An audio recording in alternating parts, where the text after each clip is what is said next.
الآن تأتيكم خطة جميلة رائعة لمن كان مبتلى فعلا بهذه الظنون السيئة بإخوانه.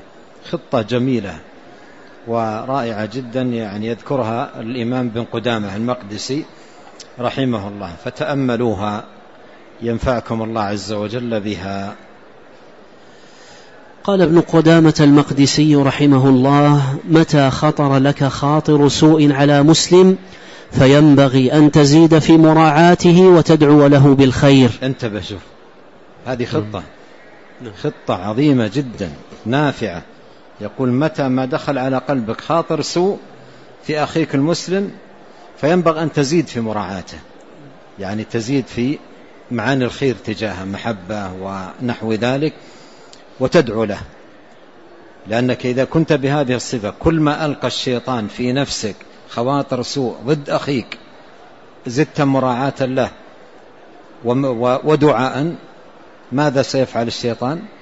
ما يريد أن تكثر من الدعاء، فستقف هذه الخواطر وترتاح. خطة جميلة والله، جميلة جدا لمن وفقها الله عز وجل وعمل بها. متى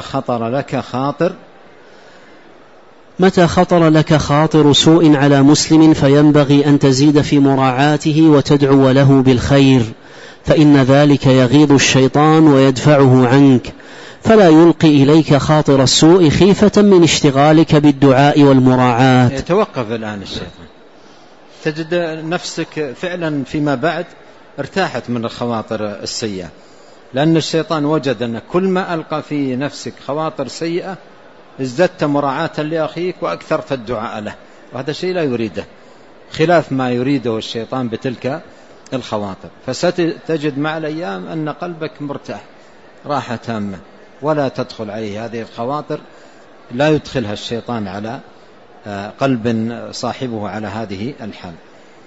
مرة ثانية، متى خطر؟ قال ابن قدامة المقدسي رحمه الله: متى خطر لك خاطر سوء على مسلم فينبغي أن تزيد في مراعاته وتدعو له بالخير، فإن ذلك يغيظ الشيطان ويدفعه عنك، فلا يلقي إليك خاطر السوء خيفة من اشتغالك بالدعاء والمراعاة.